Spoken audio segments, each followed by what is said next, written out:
Alright, we're hopping into game 1 here of Hate Your Friends today. Due to some audio and video difficulties, we don't have the initial drafting phase recorded. That's okay. We have Team Blue, which is Team Thrull, versus Team Red, which is Team Big Horse. We're going to see how they go. Okay, they did not do the obligatory pause. That is good. I would be very annoyed with them if they did.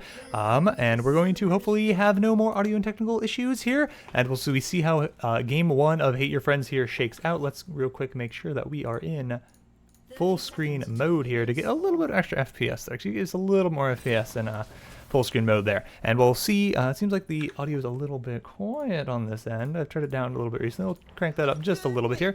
And we're solo casting. We'll see. This is going to be an interesting experiment for sure.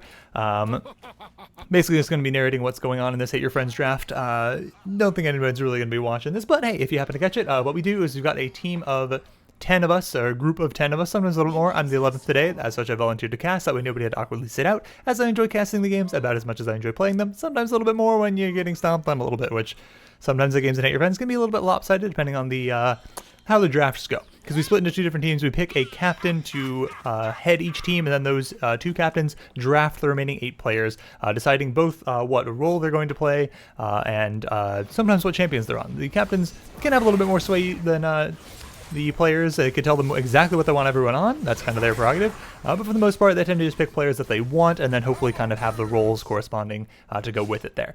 So we've got Hobomaniac on Gratzyy. He's in the jungle. Let's go ahead and get our little thing organized here, as they're all out of order because custom games get wonky sometimes. That one's pretty good, and that looks like that's wrong, and then this is right, and this is there. Cool. All right, so we've got Vronti Lykos up there in the top lane on Volibear. That's one he's been breaking out a little bit lately. Not one of his mains for sure. His mains tend to get banned out as he's a bit of a menace in the top lane, because none of us play a ton of top lane here other than him, and so they can get a little bit stomped sometimes if they're not careful. Ooh, nice taunt there, Goose. I like that. We have Shiny Gundam, aka Beach here. I might end up calling him Beach sometimes. That's what he goes by in Discord. But Shiny Gundam, the Katarina. That was one that I could not figure out who was playing that in Champion Select because it wasn't showing me the red team, Team Big Horse's players. But we've got Hobomaniac on the Gratzyy in the jungle. I think that Gratzyy looks very, very strong this patch. The new Youmu's is quite good, though the Duskblade nerfs will definitely hit him a little bit.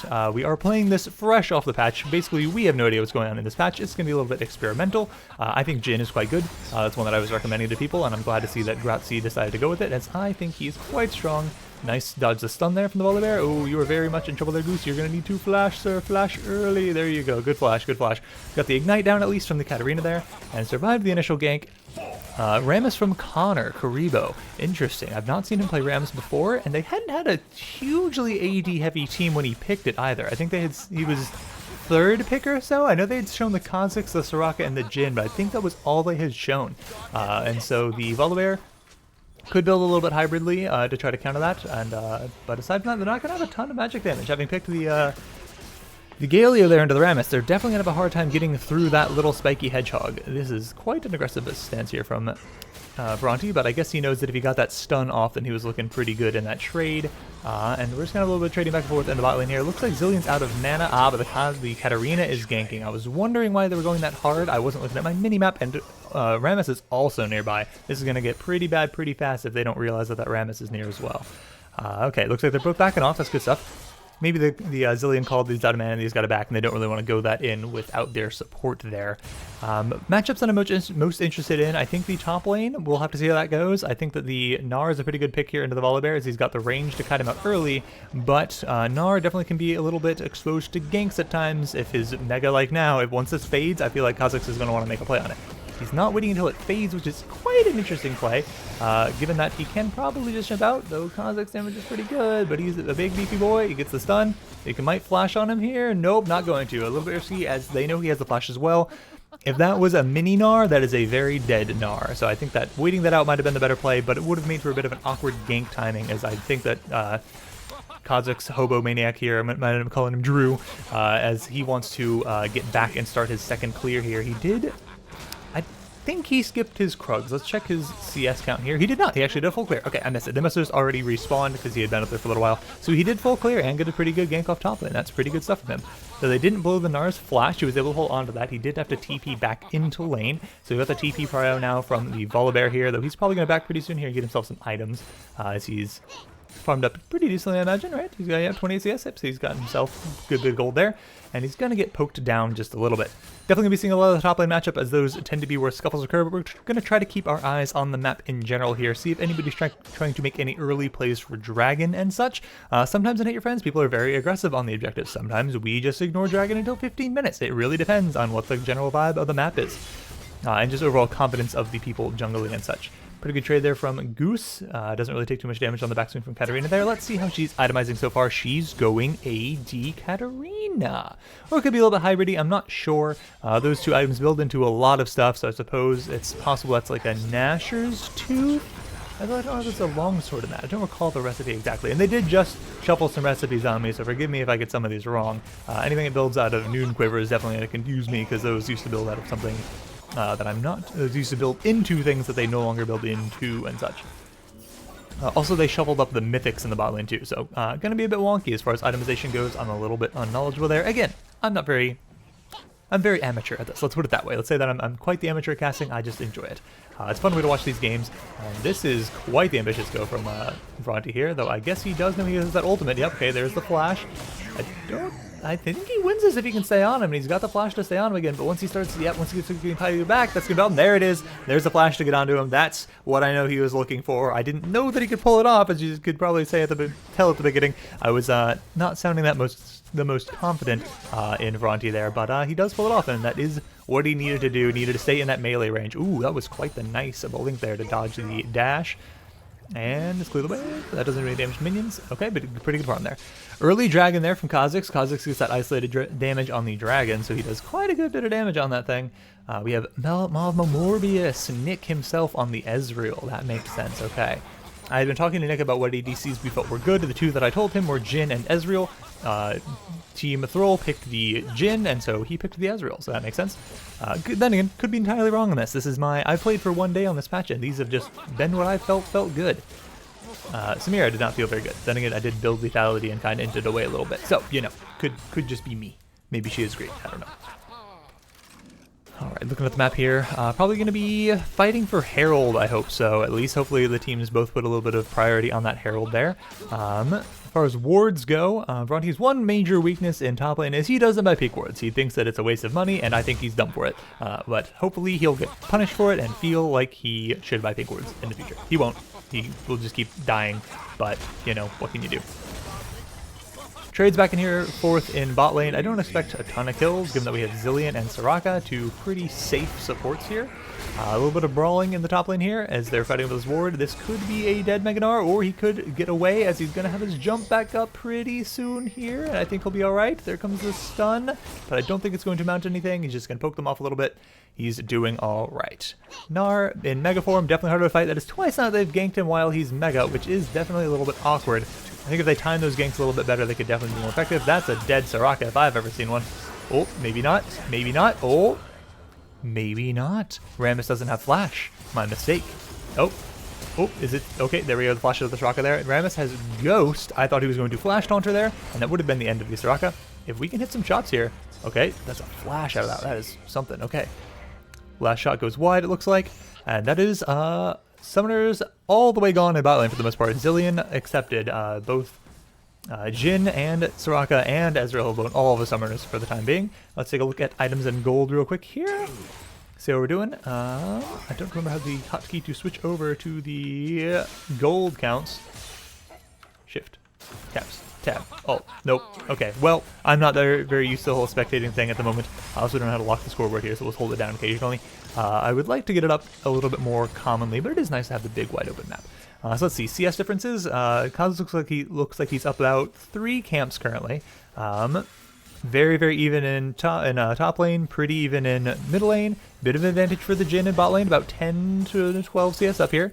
Though Zilean has taken a few, so that's kind of where that difference is made up, I guess, is those bombs. As you're poking down with those, you're going to occasionally take creeps. It's unfortunate, it's not ideal, but hey, what can you do? It's going to happen. It's gonna happen. Epic bruh moment. That's the one that I was calling. Well, never mind. The audio didn't capture for the drafting phase. You didn't hear any of that anyway.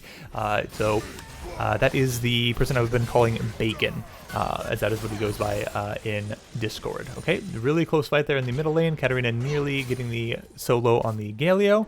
Nice ward on the Raptors over there from the Katarina. I like that. It's going to track the Kazakhs a little bit better, make those ganks a little bit harder for him to pull off. That will... Oh, it just faded. Okay, that is actually really unlucky timing, given that he's just now moving to the Raptors, so they don't get the benefit of that information. That would have been really nice for them, because then I think Ethan here in the top lane, Vronti, could be looking to be a bit more aggressive on this Gnar once he knew where the Kazakhs was. The video show in mid, so now they know. They know they're pretty clear. The Gnar is not near Mega here. He's got his jump still, but the Rammus is there to protect it, and Vronti ults away pretty wisely there. It doesn't quite get in the taunt range of the Rammus. And we have Kazakhs pathing down towards bot. Perhaps trying to make a play down there, as they are definitely squishier characters, or he's just going to pick up the bot lane scuttle, knowing that the Rammus is top and it'll be uncontested. If I were him, I'd move in and take that Gromp as well. You know Rammus is top, it's going to be a while before he's back, and your Kazakhs, you could honestly get away by jumping over a wall. Though I suppose Rammus doesn't have his ult, and that can go over walls, so it's not as safe as it used to be. It's been a little while, so since that update, maybe I'm a little behind on that. This looks like it could be trouble for Meshi here if the stun doesn't run out. The stun ran out. I like the idea of this gank from Galio, but it's a little bit late here. Okay, nice knock up there. Can you bring the Gnar into the taunt? You can. Nice work, Goose. Way to get the Gnar with that ability there. I think the Rammus gets out of this, but... okay, then we're just in transition down immediately to bot lane gank. Coming in with the Kazakhs, that's a dead Zillion. That will mean that the Ezreal is isolated. He could also go down here, and we have the shots from the Jhin coming in. That's a dead Zillion, but the Ezreal will get away. All summoners down now in the bot lane, finally. Oh, never mind, I lied. Jin's exhaust is back, and the Galio just barely teleports out of there as Rammus tries to stop it. That was very, very close. We have a teleport now coming in from Gnar. This is probably a dead Volibear, but he's going to get the kill on the way out at the very least. Not sure you can do much more than that unless I'm just wrong and Volibear is just insane. We missed the jump there. If you have a ward to pop in there, you do for the ward. You need to keep your distance. He's about to go Mega. You need to buy some time to go Mega. Once he goes Mega, this is a very dead Volibear, probably. Maybe. I don't know. Volibear's lifesteal is insane. Oh my god, he's just healing like crazy. This is what Ethan can do. This is what Vronti can do in the top lane. This is why he's banned out a lot of the times, because he just plays so well in this lane. And just what can you do? He was a 10th HP when he got teleported on and fought off a full HP Gnar that had just come back who got Mega and fought off the Rammus in the meantime. Maybe the Rammus went a little bit early, but I think he had to go in order to keep him in range there. That's a little bit awkward. Definitely going to be a very important fight for the overall pace of this game. Though this could be a way for Red Team to change it around a little bit. If they can get something going here, they know they need to kill the Soraka first, but they can't quite get to her. Now it's a 3v4. Okay, now it's a 3v3. Okay, the Katarina getting some resets there. That's nice for sure. Okay, get a little bit of gold on her there. This could be a good fight. It's really close, though. I think that they're going to trade about evenly. Alright, oh my god, I need to be able to actually cast what is going on. There's just so much going on. I don't know how people do this. This is probably a dead Goose here, unfortunately. Yep, there it is. Okay, so traded back, and then this should be an Ezreal kill for the Kazakhs if he can get to him. He's got the heal that just came up. Alright, that was down until a moment ago. He dodges the Q. Okay. Oh, there's the ult. He should be able to dodge that, no problem too. That's fine. How long until Ezreal's E is up is the question. Let's see if we can see. He's probably got his E back up in 7 seconds. Wow, he used it very recently there. Okay. So he's not going to be able to get the kill on the Kazakhs, unfortunately. That was a very, very close fight, and I need to get better at casting exactly what's going on. I can tell that was immediately. I was just overwhelmed by all of the action. There was so much going on, and it's hard to see when you can't be as zoomed out as you are in the professional matches and things. It's a little bit harder to get a general scope of things as stuff keeps coming in from off screen when you can't see it and you're distracted, and my microphone's kind of blocking the mini-map, which seems pretty bad. You're going to hear some sound here. Okay, squeaking that mic around a little bit to get a little bit of a better angle so I'm not blocking the mini-map for myself. Which, you know, I don't use the minimap anyway when I play. Who needs the minimap? I'm just kidding. Minimap is incredibly important, especially as a jungle, which I tend to be a jungle main. Need that minimap. I'm basically using that thing more than I am the regular map a lot of the time, as it should be for your junglers. You don't really need to be looking at what you're doing all that much, especially as you're pathing between camps. There's nothing else going on. As long as you keep an eye on your minimap, even if there's somebody there, you'll see them on your minimap. You're doing fine. Alright, check these CS numbers out again. We probably have the episode today a bit of an advantage in the top lane. 20 CS difference in the top lane, though that's made up in the jungle being in 20 CS. Well, not made up, sorry, it's 20 CS the other direction as well. And then, so overall, quite a good bit of gold up here for the blue team, aka Team Thrull. That is an ambitious play here from Goose on the Galio. I like the ambition, but I don't think it's going to pan out for you. though you might still get away. Honestly, you just well might. You nearly have your flash. You do not quite have your flash. And now Kha'Zix is coming in. I don't think you're going to kill that Rammus Kha'Zix. Ooh, a big save from the Rocket here. You're jumping back and forth between fights. This is a just non-stop engage match here. Cage match? Engage fest? I don't know what I was going to say. I kind of merged the two different sayings there. Not that engage match is really a saying, but it's kind of what I was going for here. Jhin does have the curtain call here. This could spell trouble here in bot lane, though we do have the Zillion ult to kind of counter it a little bit. That's definitely going to be nice for him to have, and I think, yeah, without Jhin having flash, there's really no way for him to get onto him there.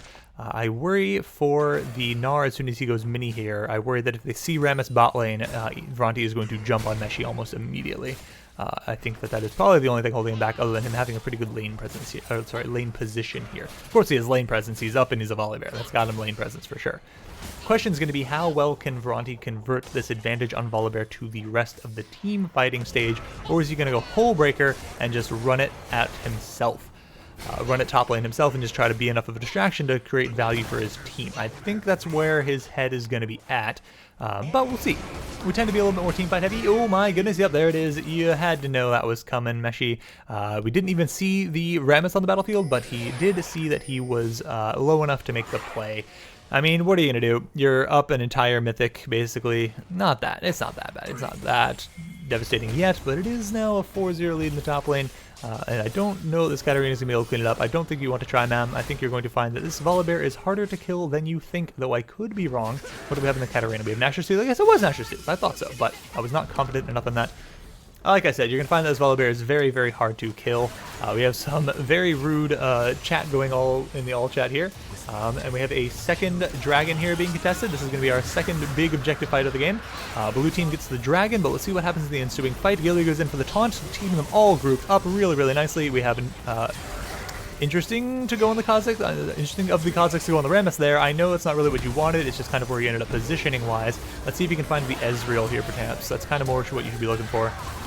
Okay, the Nar's about to go Mega! Oh, he was so close. He needed like 1 more second and a little bit more damage. That wasn't that bursty before he was going to go Mega. And the blue team ends up cleaning up the fight. That is really unfortunate. Even though the Kha'Zix wasn't able to really kind of get what he wanted to going in that fight, he was able to still skirt around and cause some trouble, while the Jhin just poured out the damage, and the Galio was spreading such good front line. Way to go there, Goose. This is probably a very dead Katarina. Yep, there it is.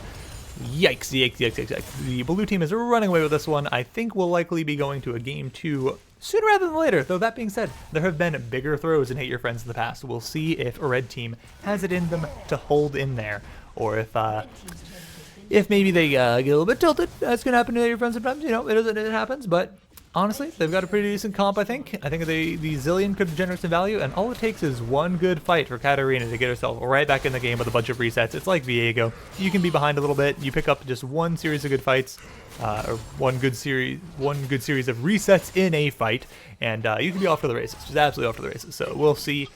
It's going to be on blue team to mess up, though, probably more than it is going to be on red team to, you know, somehow make a big play, though maybe they could make a big play by capitalizing on a mistake from blue team, as we do make a lot of mistakes at this level, as we're not by any means professional players. We just play for fun. This is a lot of damage on that Ezreal. Okay, that is a heal pop from him. That is probably a little bit aggressive on the heal, but you know, hey, you were getting scared, I understand. Oh man, it's just hard for them to get in on this team, and the Soraka healing just keeps them all so healthy. That is likely what happened mainly at the dragon fight there, is the Soraka. They couldn't quite get on her and couldn't take her down, and so the heals just poured into the team and kept them all just barely alive. Take a look at our builds here. Have any new big items coming through? Looks like we're going Trinity Force on the Gnar. We have nearly a second item completed here for the Volibear. That is kind of scary. It looks like he's going for Frozen Heart second. That makes sense into this very AD heavy team there.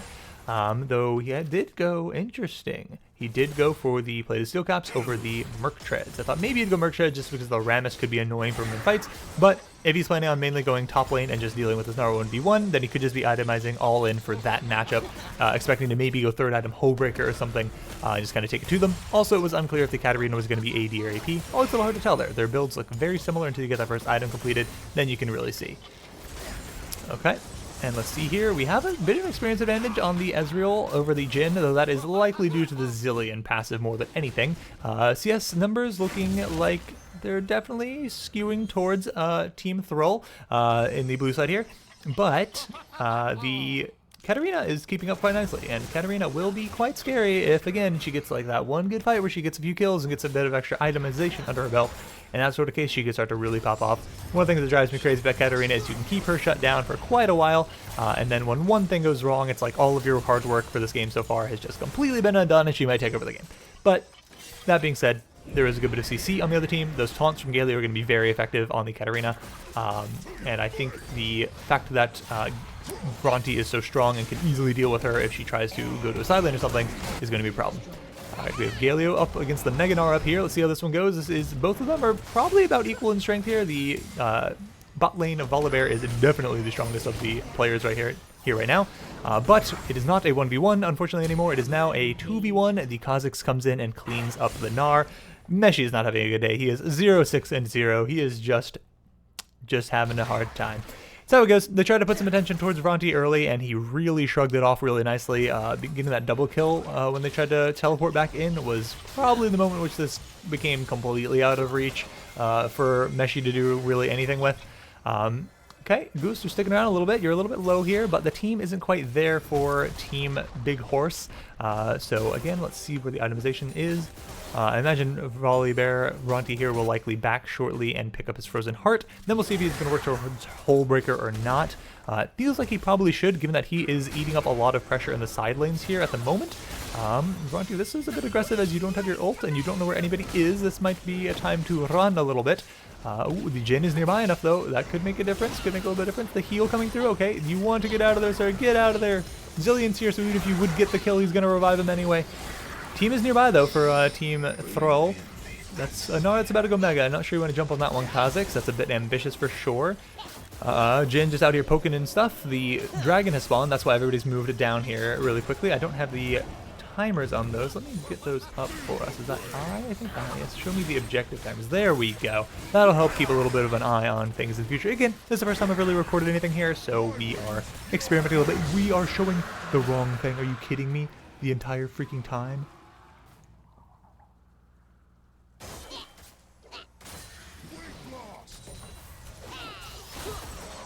Well, that's just freaking awkward.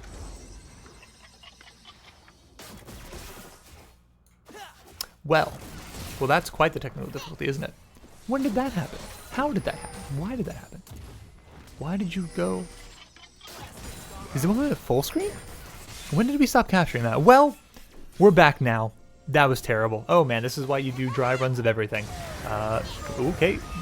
Ulting on this rocket immediately, a little bit, perhaps preemptive. She might have been able to just get out of there. I'm not sure that red team is really looking to go in that hard. But hey, keep your supports alive. That's, oh my god, the Kha'Zix damage is coming through. Holy, he's gonna kill everybody who's alone. Okay, they should be able to body block easily enough for this Ezreal to get out of there unless he strays a little bit too wide and takes a stray shot. Oh man, you gotta just stay behind your team there. I know your instinct is to get out of the cone. Just stay still, let your team chunk it up for you. You'll be a-okay. Gnar goes Mega here. Okay, alright, every time the screen like moves at all, I'm nervous. Okay, Meshi's gonna die here again. Is that 0, 7, and 0? It is, unfortunately. Oh, Meshi, you poor, poor soul. That's what Vronti will do to somebody in the top lane when he gets even a small advantage. Oh, man. You ban out 5 of his champions, and he pulls out the Volibear and still goes absolutely buck wild. What are you gonna do? What are you gonna do? You can't ban everything. That's just how it is. You just can't ban everything. Do we have the Volibear? We don't have the Volibear to shut down this tower, but he doesn't seem to care very much. Okay, he's been exhausted. Okay, alright. You guys probably want to get out of here. You're being a little bit fast and loose with the turret here. I know you've got a 10,000 gold advantage, but that Volibear is going to be worth a heck of a lot of gold, and you don't want to lose all that money in your back pocket. Like I said earlier, I think Kha'Zix looks very strong this patch. The Yomu seems very good. The Prowler's Claw being able to be built and not as a mythic is quite strong. And the active on the... Ooh, oh my god, like I said, very strong, just as a ton of damage. Oh my goodness. That's a problem. That's definitely a problem. You gotta deal with that. I feel like the main feature of this game has still been Vronti in that top lane, kind of dividing attention a lot and kind of putting the pressure on to really stop the Team Big Horse from doing what they want to do here. But this Kha'Zix is definitely strong, and if you step out of position for even a moment, he's going to consume your soul, and there will be nothing you can do about it. Because even if there were more people there to help you and you were trying to do some of that, he'd go invisible and just dip, and then if you thought he dipped, he'd come back and eat your soul again. All right, what's our timer on Dragon here? Dragon in 2 minutes. I believe that is, yep, that is going to be Ocean Soul on the line when that one comes up here, as objective control has definitely been in the favor of Team Thrull here. Again, this is a 2 out of 3. It's not over yet. People can still make plays. People can still make things happen. We'll have to see what goes down come game 2. And, you know, I'm not going to say this game's not over, but it's not looking very good. This could be a bit of a start of something, except that the Kazakhs is on their backline giving them grief. If they can't win this 3v5, then they're in trouble. Oh, Baron going to finish off? Nope. Okay, this is just bad news all around for Team Big Horse if they can't win this one. This is going to be about as good of a fight as they could possibly hope to get, given that Soraka was not initially there. They had their entire team, and that Volibear is still just pushing bot lane. But it seems that everyone has abandoned each other as they run away. They kind of get a little bit split there. I think some of them didn't want to fight it, some of them did. They're also too low to really re-engage. Feels like if they had committed completely, they could have gotten that. And yeah, they see the writing on the wall there. They, oh my god, one more kill for the Kazakhs before the game ends, and they wrap it up, decide to go for the surrender there, and that is victory in game 1 for Team Thrull. Let's see what they do in game 2. We'll be back in just a little bit.